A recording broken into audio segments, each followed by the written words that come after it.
नमो बुद्धाय। आज हमारे ब्लॉग का 8वां दिन है, तो हम टाइम से अपने ब्लॉग बनाने के लिए उठ जाएंगे, जगेंगे। और थोड़ा सा ठंडा का मौसम है तो फिर भी हम लोग कोई दिक्कत नहीं, हम लोग का चैलेंज लिए तो उसको पूरा करना है। इसके बाद अपने बिस्तर से अपने आँख को मलते हुए अच्छे से उठेंगे। पहले ब्लॉग की बात है इसमें भी। अब हम थोड़ा सा टहल लेते हैं, हालांकि ठंडा कुहासा पड़ा हुआ है, फिर भी कोई दिक्कत नहीं। थोड़ा सा हम लोग टहलते हैं, दरवाज़ा जो भी होता है उसको खोल लेते हैं, जैसे कि बाथरूम करना है हमको। अब हम खोल करके इसके बाद हम देख सकते हैं कुहासा कितना है। तो अब हम पानी लेकर चलेंगे बाथरूम करने के लिए। अब पानी में भर लेते हैं, इसके बाद हम चलेंगे। तो चलिए हम लोग पानी भर लेते हैं और हम चलेंगे बाथरूम में। तो कोई दिक्कत नहीं होने वाली है। हम लोग जो भी डेली का रूटीन होता है उसको पूरा करने के बाद ही ध्यान करेंगे, योग करेंगे, जो भी बुद्धिस्ट चैलेंज होगा।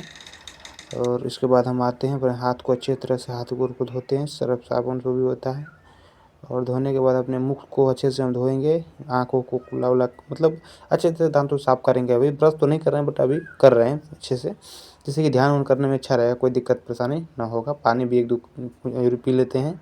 इसके बाद हम चलते हैं और थोड़ा सा अपना एक्सरसाइज करेंगे। हालांकि ठंडा है पर कोई दिक्कत नहीं, हम लोग अच्छे से एक्सरसाइज कर सकते हैं। और हम बैठ करके अपना एक्सरसाइज करते हैं। थोड़ा सा कमर कमर के लिए और हाथ पैर मारते रहिए, इससे कोई दिक्कत परेशानी नहीं होने वाला है, तो ऐसे कर लेंगे हम, कोई दिक्कत नहीं होने वाला है। इसके साथ हम थोड़ा सा क्या बोलते हैं, देखिए हाथों को इधर करने से ना कमर हाथ पूरे बॉडी हिलुल करने से सही रहता है। अब सपाट मारते हैं, सपाट मारने से चेस्ट और पेट सब सही रहते हैं, तो उससे को भी हम अच्छे से कर लेते हैं। हालांकि हम कमर मारते हैं, जितना जो भी डेली का रूटीन होता है उतना ही करते हैं, मतलब जिससे शरीर को थकान भी हो जाए, थोड़ा सा रिलैक्स भी मिल जाए, तो ये सब करते हैं जिससे बॉडी अच्छा खासा रहे।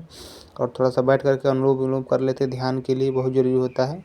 और सांसों के लिए जो फेफड़े उफड़े होता है वो भी साफ सुथरा रहता बढ़िया रहता है, तो उसको हम लोग कर लेते हैं। और हम अपने जगह से उठ करके अब हम कपड़े को पहनेंगे, जो भी बौद्धिस्ट चैलेंज को लेने वाले हैं, तो इसमें हम उसका उसी तरह के कपड़े को पहनने वाले हैं। सबसे पहले हम लोग अपने पैंट को निकाल करके और उस धोती को पहनेंगे। इसके बाद जो भी धोती होता है उसको पहन करके अब हम क्या बोलते हैं बंडी को निकालेंगे। इसके बाद हम लोग ऊपर से बौद्धिस्ट एक दाहिना कंधा खुलेगा, और इसके बाद आप बौद्धिस्ट कपड़े का पहनेंगे जैसे बौद्धिस्ट लोग पहनते हैं, बिल्कुल सेम टू रूटीन। और ध्यान भी वैसे ही करना है हमको, तो बिल्कुल कर लेते हैं। इसके साथ हम आपको दिखाते हैं। तो थोड़ा सा कपड़ा पे पहनने में थोड़ा सा दिक्कत होता है, बट फिर भी थोड़ा थोड़ा करते करते हमको आदत हो गई है, तो हम कर लेते हैं, इसमें कोई दिक्कत नहीं वाली बात है। अब हम बैठ करके ध्यान करने वाले हैं। अब बैठेंगे ध्यान की अवस्था में, और यहाँ से हम ध्यान करेंगे अच्छे से, और कोई दिक्कत नहीं होने वाली है, क्योंकि ध्यान करने से पहले मुझे सब व्यवस्था करना पड़ता है। तो हम लोग अच्छे से अब ध्यान करेंगे, ध्यान के साधना में जाने वाले हैं। तो हम यहाँ से आपको ध्यान कैसे करते हैं उसको आपको दिखाने वाले हैं, तो आप बने रहिए ब्लॉग पर।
अब हम क्या करेंगे, सबसे पहले अपना ध्यान तोड़ेंगे और अपने स्थान से उठेंगे।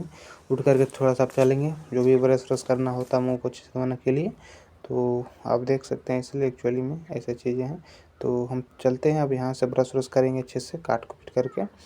अच्छे से हम लोग दातुन कर लेते हैं, क्योंकि दातुन करने से क्या होता है, हमारी जो बॉडी होता है मतलब वो फ्रेश रहता है, मतलब मन भी अच्छा रहता है। तो फिर सुबह का टाइम बहुत हल्का बहुत ज़्यादा है, फिर भी कोई दिक्कत नहीं होने वाला। हम लोग उसको अच्छे से उसको मैनेज करेंगे और करने वाले हैं। और दातुन को हम लोग देखिए, जब से हमने चैलेंज को लिया है तब से हम सिर्फ़ कोलगेट या कुछ भी नहीं कर रहे हैं, बल्कि ये नीम का जो भी ब्रश होता है, दाँत मंजन होते हैं उसी को करते हैं।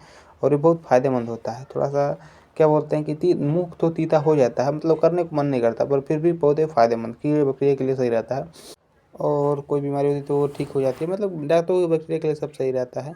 अब चलिए हम और अच्छे से अपने दाँतों को चीर-उरी कर लेते हैं, मतलब जीभ साफ़ कर लेते हैं। इसके साथ हम ब्रश करेंगे, मतलब ब्रश तो हो ही गया है, अब मुँह को अच्छे से धोएँगे और कुल्ला-वुल्ला करेंगे, पानी-वानी दाँत उसको साफ़ करके कुल्ला-वुल्ला फिर से मुँह धो लेते हैं और 2-3 अजूरी पानी भी पी लेते हैं, इससे पेट सही रहता है। अब इसके बाद थोड़ा-सा हम लोग बाहर चलते हैं। अब देख सकते हैं इतना भयंकर कोहरा है कि क्या ही कहना भाई। पर फिर भी चैलेंज लिए हैं तो करना तो करना है, ठंडा हो चाहे कुछ भी हो। आप देख सकते हैं एक ही कपड़ा पर, वैसे कोई कपड़ा अलग नहीं है, बाकी उतनी पहले हम पहने हुए हैं और इतना ठंडा में वैसे दिख रहे हैं आपको। तो ये चैलेंज काफ़ी डिफ़िकल्ट होने वाला है, हम जैसे-जैसे ठंडा बढ़ेगा। पर फिर भी हम देख रहे हैं प्रकृति को में जा कर के वहाँ का शांति और माहौल को, और आपको हम दिखा रहे हैं, देख सकते हैं आप ऐसा, कोई दिक्कत नहीं होने वाला है। तो सकते हैं इस प्रकृति के नज़ारे को। तो चलिए हम आपको थोड़ा-सा अपने इस सुंदर नज़ारे को अपना महसूस करने की कोशिश करते हैं। देख सकते हैं पूरे ठंडा और माहौल कैसा है। तो हम उस कोहरे को आनंद लेना चाहते हैं, प्रकृति के साथ मिल-जुल करना चाहते हैं। बुद्ध कहते हैं कि अगर हम शालीनता से अपने शांतिपूर्वक जीवन को व्यतीत करते हैं तो हमको जीवन में बहुत सी ऐसी चीज़ें मिलती हैं, देखने को मिलती हैं जो जीवन को चलाने के लिए बहुत ही महत्वपूर्ण होती है। अगर हम दुखों को, कष्टों को छोड़ करके, अवहेलना को छोड़ करके एक सही दिशा की ओर चलते हैं तो वहाँ से हमको लगता है कि जीवन की एक सकारात्मक सोच बनती है। वहाँ से हमको एक जीने की एक नया कला दी जाती है, वो कहते हैं जीवन। तो क्यों ना हम इस चीज़ों को छोड़ करके कि कौन क्या कहता है उसे छोड़ करके एक शांतिपूर्वक जीवन को जीने की कोशिश करें, सब पर दया भाव रखें। तो मुझे लगता है कि ये जीवन मुझे एक समृद्ध और संपन्न दिखेगा, बिना धन के, बिना कोई इच्छा के, और जीवन बहुत ही अच्छा बीतेगा। तो क्यों ना हम लोग बुद्ध की इस गहन ध्यान को, चेतना को जानने की कोशिश करें। तो चलिए आज के इस ब्लॉग में इतना ही, फिर मिलते हैं अगले ब्लॉग में। तब तक के लिए जय हिंद, नमो बुद्ध।